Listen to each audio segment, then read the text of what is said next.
Hey guys, welcome back. Today I want to talk about something I've gotten a lot of questions about over the years that I've kind of avoided. And the questions I've gotten revolve around the Taurus Judge. Smith & Wesson has a competitive product out there, but everybody knows the Taurus Judge. It just has that name recognition. This one is a polymer framed version. This one's called the Public Defender, but then it has Judge on the side, has a polymer frame, and then you have a steel sleeve in there for the barrel, things like that. But anyway, so why do people have these? Well, that's a good question. We'll try to figure that out in today's video. But basically what it is a 5-shot, 410 shotgun, if you will, in a handgun form that's also capable of chambering 45 long Colt. And so the folks that I know that have advocated for these think that they're like the ultimate home defense weapon because basically it's a shotgun in the hand and you can just cover an entire area with lead and stop an intruder in their tracks with your Taurus Judge. So we're going to talk about different options that are available in terms of 410 ammunition, do a little bit of shooting with that, throw a couple 45 long Colts in there, get you some data, and then we'll compare it to something like, say 9mm, which is probably the most common carry cartridge in the United States.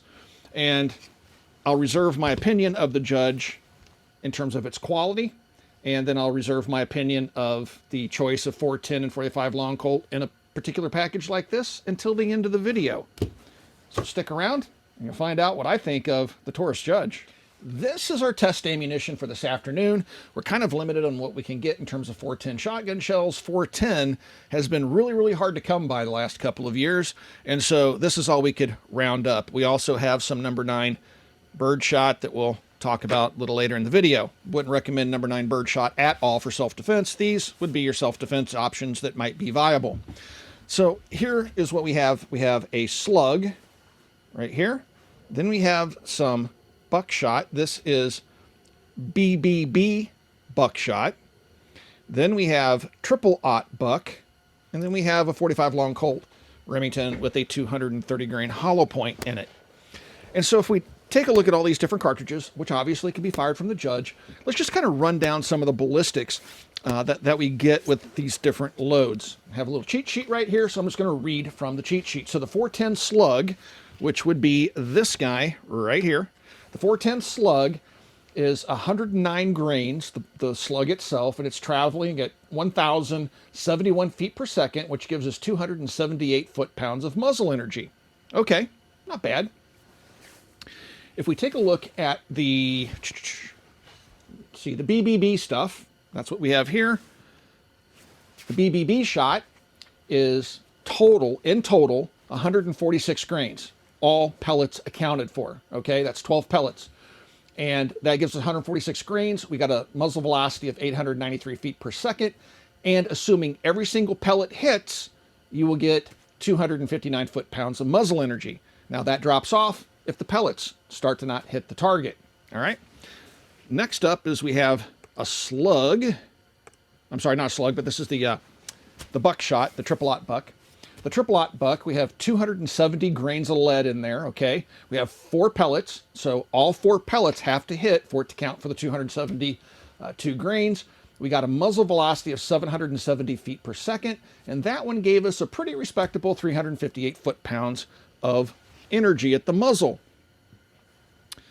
Last but not least, if you decide to carry 45 long Colt, the 5-shot revolver, the 45 long Colt, 230 grain. This is Remington ammunition, 770 feet per second once again, and that only gave us 303 foot-pounds of muzzle energy.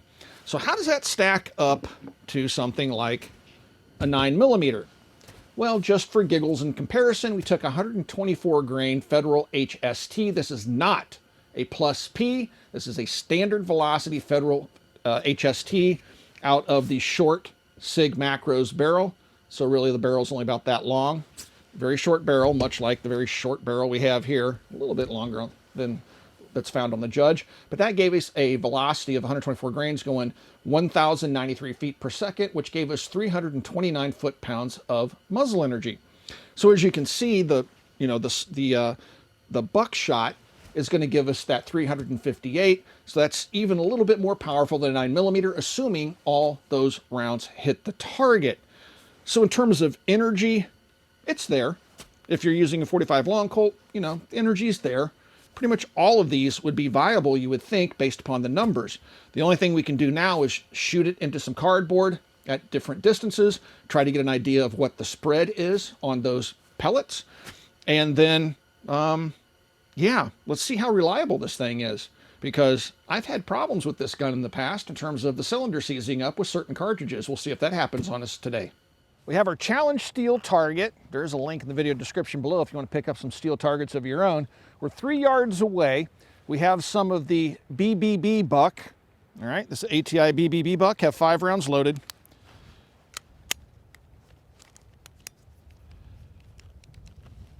Kind of weird cylinder lock up there.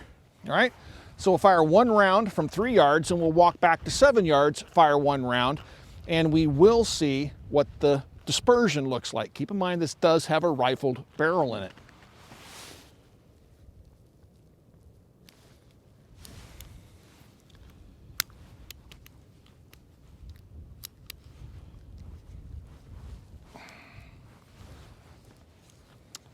So this is a problem we've had with some 410 shells. The cylinder seizes up the minute you put it in. Shells go nicely into the cylinder, close the cylinder into the frame, and I can't cock it, can't pull the trigger. I can't even unload it. Got it to lock.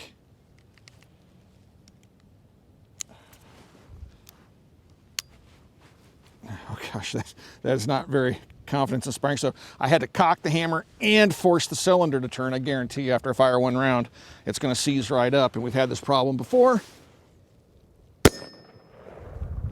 Now look at that dispersion. Holy cow, guys, we are 3 yards away. 1, 2, maybe 3, 4, maybe 5, 6, 7, 8, maybe 9. And that's doubling up. I can't really tell, but that's 3 yards, guys. That didn't even hit the vitals. Let's see if we can get another shot off at 3 yards. Again, this is the BBB buck.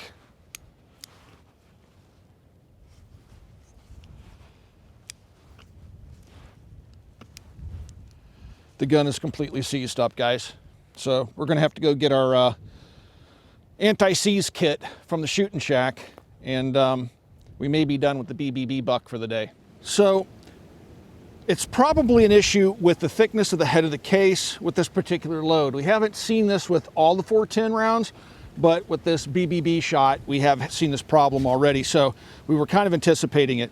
Now, people say that they love revolvers because they never malfunction. And I've always said that's complete nonsense. When a revolver malfunctions like this one has, you better hope you have a backup, because I doubt you're walking around with a rubber mallet to beat your gun open to get it back into the fight.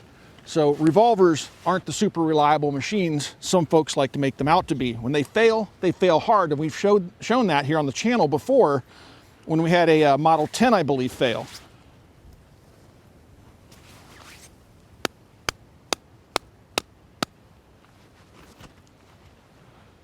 Holy Moses. There we go.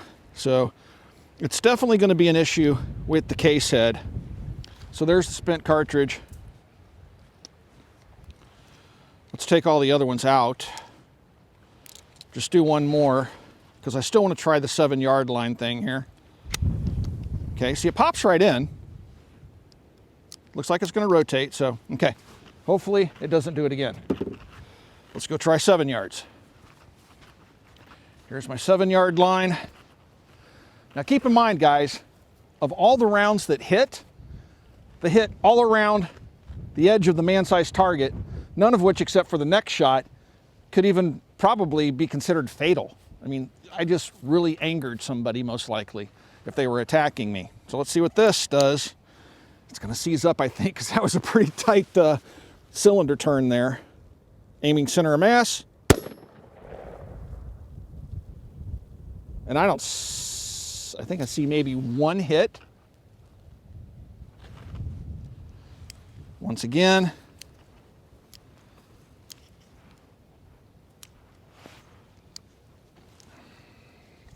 It's seized up. All right, so Keep in mind, folks, revolvers never fail. They're the epitome of reliability, as long as you have the proper tools. See if I can hold that.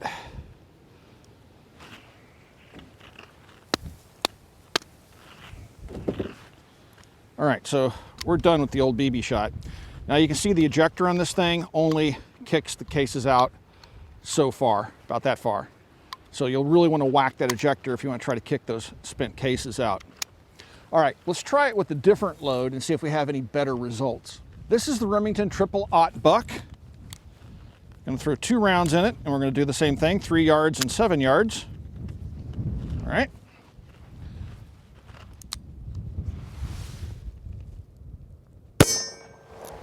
Ouch. Okay, so that has about the same energy, a little bit more, 20 foot-pounds or so, than a 9mm, but that hurts my hand. That is not comfortable. So the very little increase that I would see in terms of muzzle energy performance is not worth it. The juice isn't worth the squeeze. 9mm is not painful to shoot. That hurt. All right, but looks like the pellets, all 4, hit center of mass right where they should at 3 yards. So definitely a better choice than the BBB shot. Let's go ahead and move her on back to 7 yards. Looking for my line there.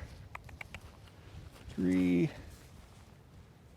Yeah, this should be, oh, there's my 7-yard line right there. Okay, so this should be 7 yards. All right, cocked nice and fine, cylinders rotating freely, so it was just that previous load from ATI. Aim center mass. Wow, that stings. That trigger guard, even though it has this little rubber piece back here trying to protect you, that trigger guard comes back and whacks you in the knuckle. Not comfortable. All right, so 7 yards away. So we had our original 4 hit here.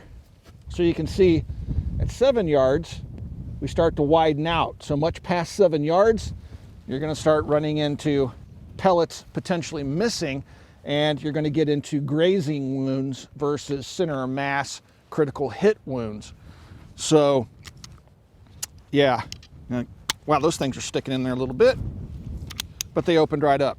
All right, let's try something else. So now let's move over to slugs and 45 long Colt, because these are single solid projectiles, and I just want to see what the accuracy looks like. So there's 2 slugs. So at first I'm going to aim at the head at 3 yards, just right in the center of the face, and hits right where I expected it to, right to the point of aim. We'll move on back to 7 yards. Uh-oh. All right, cylinder hung up just a little bit there. Wow, huge difference, guys. So check this out. First shot went right where it should, but at 7 yards, now yeah, so I don't know if those are rifled slugs going down a rifled bore that might be causing that. Let's try the 45 long Colt. Get to my 3 yard line. Where's my 3? Yeah, they're right there. All right, 3 yard line. Drop in 2 45 long Colts. I apologize for the wind, guys. It's 20-mile-an-hour winds today. Trees should be blocking us a little bit. Now, we never have problems with the cylinder locking up with the 45 long Colts. Aim center of mass. Right where it should be. Head on back to 7 yards.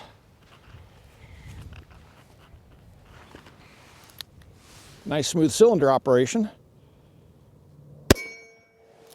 Bing, right where it should be. All right, so the 45 long Colt's definitely going to give consistent accuracy, where with the slugs, holy cow, I almost missed that second shot just at 7 yards. Let's go ahead and load 5 rounds in and just see what type of accuracy we get over 5 shots, center of mass at 7 yards on the challenge target. And I will say the only ones that are really painful to shoot was that 000 buck. 45 long Colt and even these slugs aren't bad at all. Cylinders rotating nice and smooth, and we're just going to aim center of chest.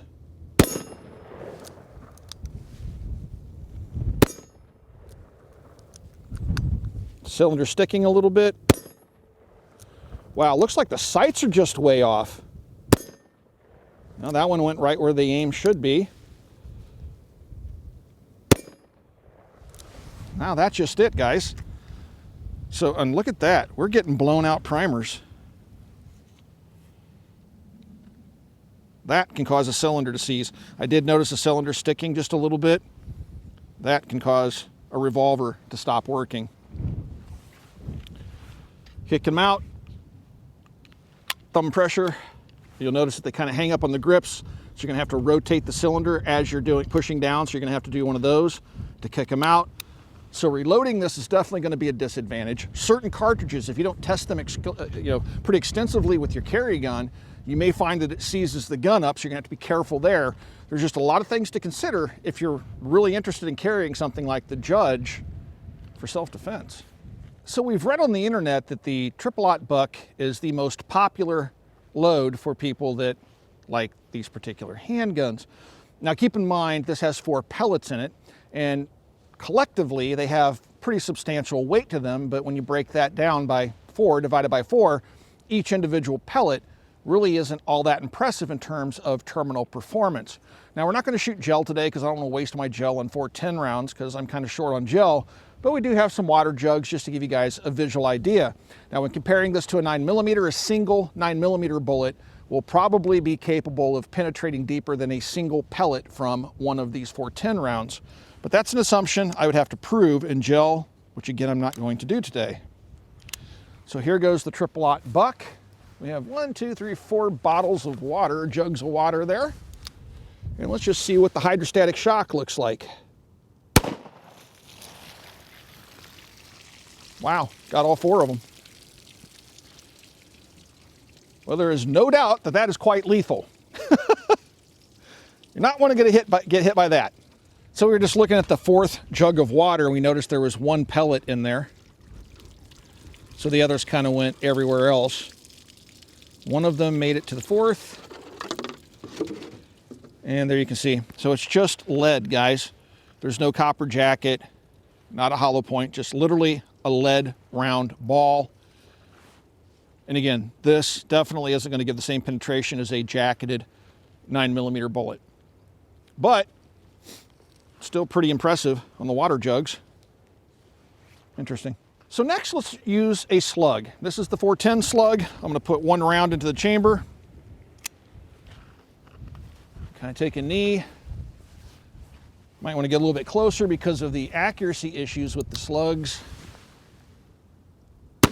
Holy Moses. Well, I got wet. And it's like 20 degrees out here. Well, you know, it's funny. Pretty nasty there on number 1, I believe. Number 2 just has a hole in it. Number 3 has a hole in it. And the slug looks like it's in there. And I'm cold. All right. Jason, why didn't you warn me? Like, dude, you're about to do something real stupid. Come on. Oh, that's pretty funny. And there's our slug. So it made it through 3 jugs of water. There's our slug. It's an interesting design.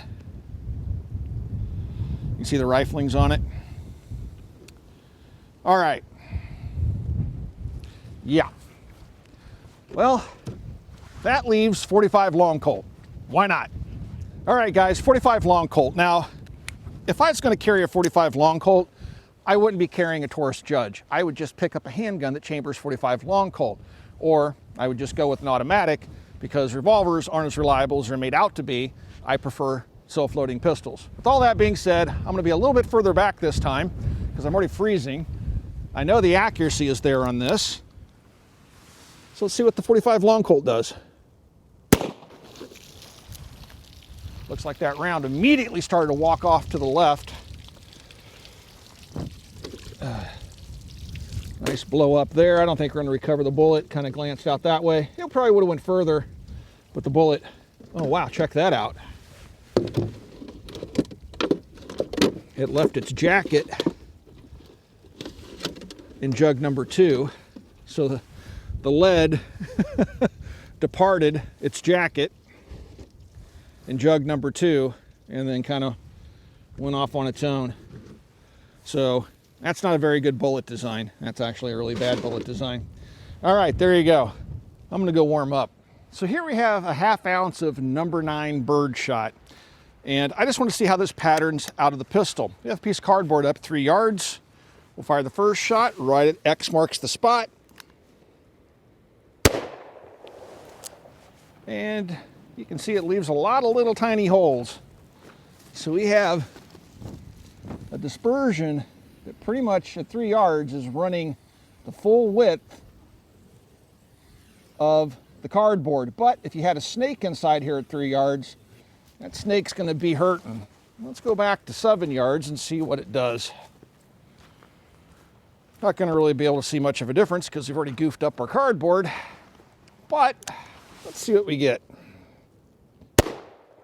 It's actually got a little pep in its step too when I fire it. All right, 3 rounds. Yeah, we're definitely going all the way to the top, all the way off the side, all the way to the bottom. But we're still getting plenty of shot here in the center. So in terms of being a snake charmer, seems like it might not be too horrible if you're really worried about snakes. As you guys know, I will not tell you what you should or shouldn't buy. Based upon the videos you watch on the Military Arms channel, you shouldn't buy a gun based upon my opinion and my opinion alone. And if you own a gun, you shouldn't run out and sell it because of my opinion.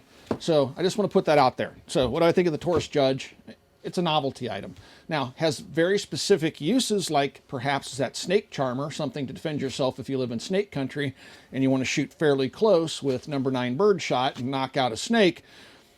But outside of that, if you want to shoot a projectile like a 45 long Colt, just get a 40 Smith & Wesson, get a 45 ACP, get a gun that was designed to shoot a bullet versus shot. This is a hybrid. This thing is meant to jump from one to the other. There's a lot of run out when the 45 Colt is in there. There's a lot of freeboard before it actually engages with the rifling, so you're not going to get optimal performance. This thing is first and foremost a 410 shotgun. In terms of the energy, if all the pellets hit, it's pretty significant. Now, keep in mind, the pellets are soft lead, they're not jacketed, so penetration is going to be less than something like a 9mm or a 45 or a 40 Smith & Wesson. But is it lethal? Absolutely, if you choose the right cartridge. But also, you want to be aware of the fact that these guns can be less than reliable with the 410s. The heads on the cases might not be compatible with the gun. Whatever ammunition you do choose to carry, if you do choose to carry one of these for some reason, you'll want to make sure that you use it and make sure the gun works properly with it, because you don't want to have to carry a hammer in your pocket to knock your cylinder open to reload your gun.